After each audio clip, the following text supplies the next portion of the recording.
Hi, I'm Dr. Brannick Riggs, Vice President of Education at doTERRA International. And I'm here with Dr. Ruth Dempsey from our Scientific and Medical Education Committee. And we're excited to be talking to you today about Shinrin Yoku.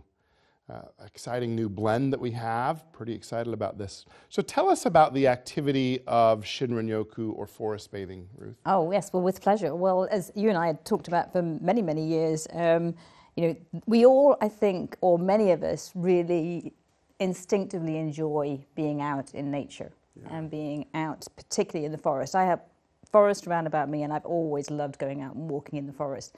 And I always felt energized by going into the forest. And so I started to question why a forest in particular, about the freshness of the oxygen, because you've got all the trees and stuff around.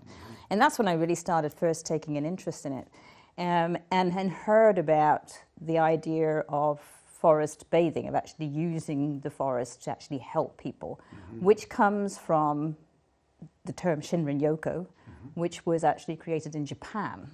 Not that long ago, actually. I mean, It was 1982. I think it was the Ministry of Agriculture, Fisheries and Food. For you and I, not that long ago. Okay, sure. Okay. I would not call it, let's not term ancient art. So, because I was well in my 20s by then. But yeah, so in the Ministry of Agriculture, Fisheries and Food started to propose the idea of countering the stresses and anxiety that was being caused by living in urban environments in Japan by encouraging people to go out and walk into the forests. Yeah. And that's where the idea of forest bathing as an activity, as a therapy, if you like, actually started in Japan. Although we've been doing it a lot longer beforehand. Yeah. And they started to realize the benefits from it. In fact, they set up a research center in Japan to support it and to look into all the things that this sort of going out to the forest could do to, as I said, to counter a lot of the negative effects that come from living so constantly in an unnatural environment. I mean, our bodies are created to be in nature. Absolutely. Our genes were adapted through nature, not through cities. Yeah. And the explosion of cities has happened much quicker than our genes can adapt to. It takes a long time to sort of readapt to that environment. And even if you don't live in the city, the stressful life that is associated with current living practices puts our bodies under an awful lot of stress. And I think the encouragement for people to go out into nature is a natural, instinctive way to deal with the stresses that our bodies are having. And when you actually look at the impact that it has, not just the sort of subjective impact, but you can actually objectively measure differences that are happening to the body when you go out and disconnect and go into the environment. So what we instinctively feel in that environment is now objectively measured to say, our bodies and our physiology do change and does change when we are out in that natural environment. Absolutely. Yeah. I always think it's kind of a shame that you need to have those measurements, but that's where as human beings, that's where we are now. We've lost that trust in our instincts, and it's, well, why do I feel better? I need to know that I have a measurement that makes me feel better. Right. If you feel better, you feel better. What are the steps to forest bathing? What are the that's a very interesting thing about it. The forest bathing as a practice itself involves, first of all 5 senses. That's an important element of it. But the first thing is, it isn't just go in the forest, come back, I've got to fit my 5-minute forest bathing in. You really do have to disconnect. That's an extremely important part of it. You have to stop what you're doing, break your routines, go into nature somewhere and immerse yourself in that natural environment. So that's the first step, if you like, is really making that break. Ideally, you want to spend enough time to completely engage within the forest, to touch the forest, to sense it. I had a very good friend of mine who always used to say when he was feeling bad, he'd go into the forest, he'd lean against a tree, he would take his shoes off and put his feet into the earth. And there's something about that really physically engaging with it that makes you feel sort of complete. So that's sort of the touch sense. Obviously, all the colours, the natural colours you have, from seeing it, You can feel it, and you can hear. I mean, forests, is it birds? Is it the rustle of the trees? The leaves in the trees. Any time of the year, the crunch that you're walking through. Hearing all those senses, really enveloping yourself in that is a very important part of it, because it triggers and stimulates all those parts of the body that helps then for you to disengage completely and to relax. And that takes time. Start thinking of different things. A great thing to do in the forest is to go and meditate. Just to sit in a quiet spot in the forest and meditate. One of the things that I like to do in the forest is to choose a tree that's your tree. We talked about this mother trees. There are trees that are more important than other trees in the forest. For the forest itself, it actually is a community, and it supports itself together. So connecting with a tree really makes a difference.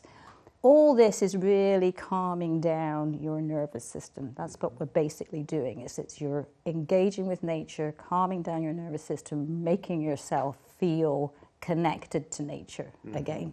So reboosting the body in a way that you can.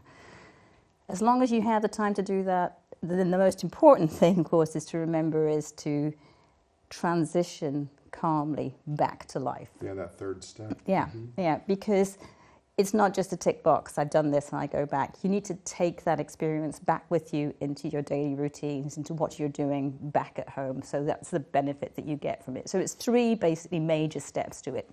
Break off, do something different, take as much time as you can to really use all of your senses in there, and then disengage, but go back, transition back, taking everything with you. Yeah, the research tells us somewhere between 10 and 20 minutes is maybe the minimum time to get some effect on the human system, and can be up to a few hours. Well, the original research that was done was basically taking people out for 2 or 3 days into a forest environment, and then they would go out for 2 hours in the morning and 2 hours in the afternoon and come back in again. That's, most of us, I'm guessing, are not going to be able to do that. So what if we can't? What if we can't spend 2 hours in the morning and 2 hours in the afternoon every day? Because I'll be honest, my schedule doesn't allow for that.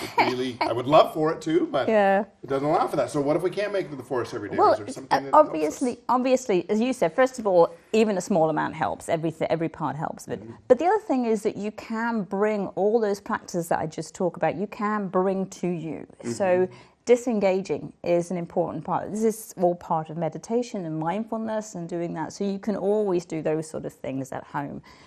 And contacting nature in any way that you can, be it going into your garden, having sort of plants in the home, or just embracing the thought of nature. In fact, there's even some studies that have been done on actually playing videos of forests or fish tanks or animals and things around about, having that connection that you can do.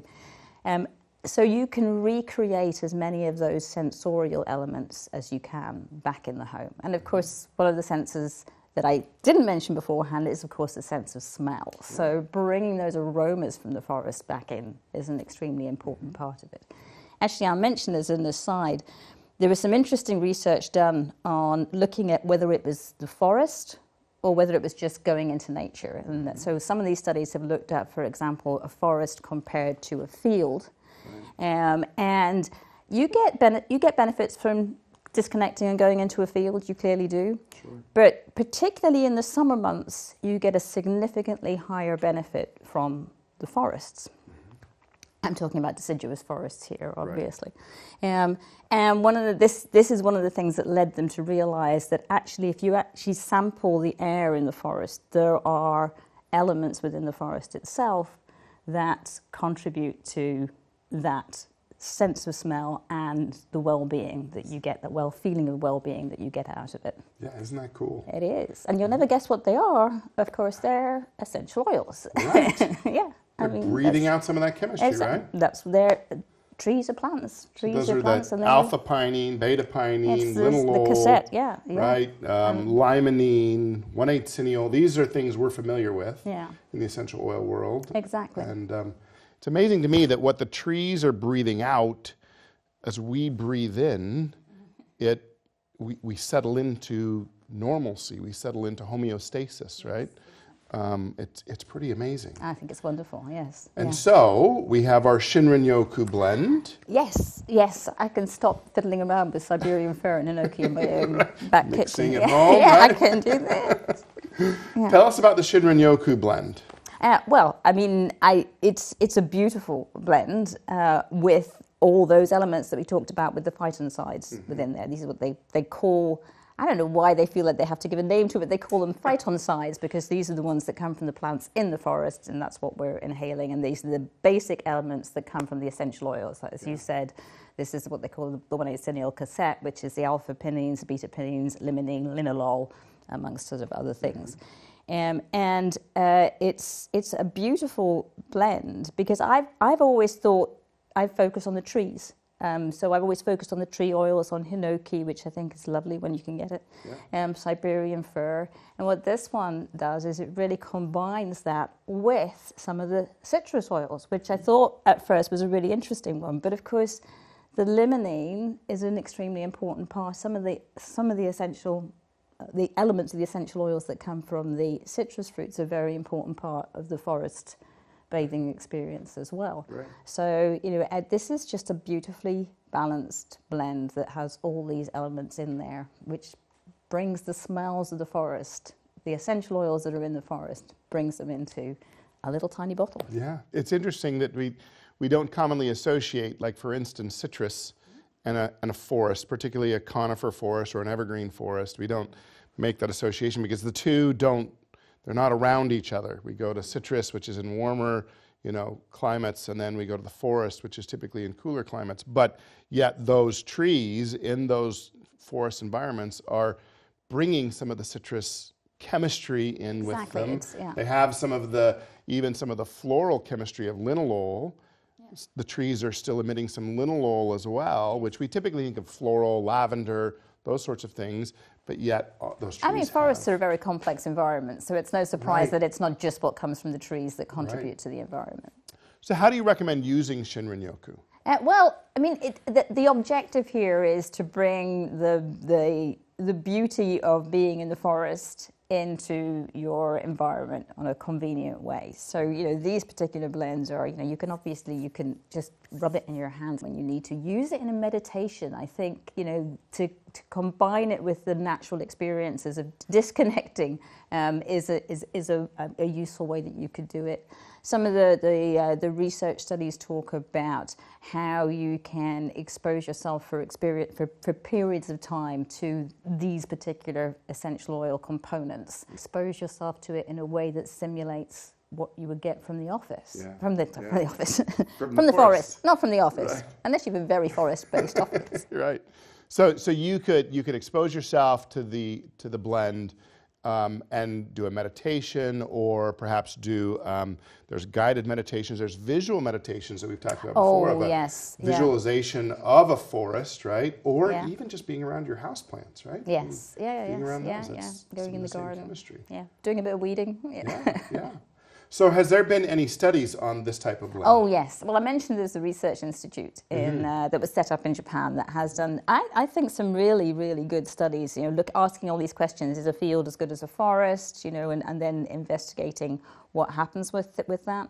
But actually, there's been more and more organizations worldwide, the institutes worldwide that started looking into it. And there has been some really interesting research of bringing the essential oils into the home. Can you get the benefits from it just by having it in the home environment? And for example, exposing yourself to essential oils overnight while you're sleeping has been found to have almost as much benefit for many of the endpoints that they're looking at in the forest, in the home itself. Yeah, amazing that those biometrics change, right? As we do that, our body tends to adapt to that natural environment, and everything kind of goes back into balance there as we have that chemistry exposed to in our bodies. Sort of dampening of the sympathetic, rising of the parasympathetic, and sort of keeping control of all the homeostatic engines that we have. I don't think it's any surprise to our audience, right? That nature, we resonate with nature. And this is one of those blends that really speaks to that resonating with nature and feeling better when we're exposed to natural things, natural environments, as well as Yes. natural essential oils. No, absolutely, and there are measurable benefits that come from it. Yeah. I love the Shinrin Yoku blend. I really think that it's a powerful, powerful blend that we have I know created. you've been working for this for a while. It's been a passion of yours. It's been so exciting. I spent a lot of time in the mountains of Utah and the western United States, and I actually do spend, there are days in which I spend 24, 48, and sometimes a week long in the forest because I like to backpack, and that's really where my passion came from in developing the Shinrin Yoku blend, because I feel better when I'm out in nature, and there are times where I need to go and escape to nature to reset because our world is fast-paced. There's so many things going on, right? We live in urban environments more and more. I read a study that said 3% of the world population lived in cities in the 1800s. Oh, it's like 10-15% now, isn't it? It's really, by 2050, they expect it'll be 60+% living in cities. And we're not made to be in that environment. We're at odds with those environments. And so finding a time where we can, on a consistent basis, go be in nature is the ideal. Yes. When we can't, we have the beautiful Shinrin Yoku blend to help us with And that. I think just having that blend is also just, even if using that blend to take the time to say, it's just 5 minutes to say, we know how much meditation and mindfulness helps with, the levels of stress, that you can measure that within the blood with your cortisol levels and the adrenaline, your noradrenaline, that can really be measured within the blood, and you can see the differences that take place there. So using this as a tool to support those, I think, is just yet another fantastic product. So. Well, Ruth, thank you for your time today. It's been a pleasure chatting with you. Thank you for developing the blend. It's been going to be wonderful. I'm going to really enjoy using it. Thank you.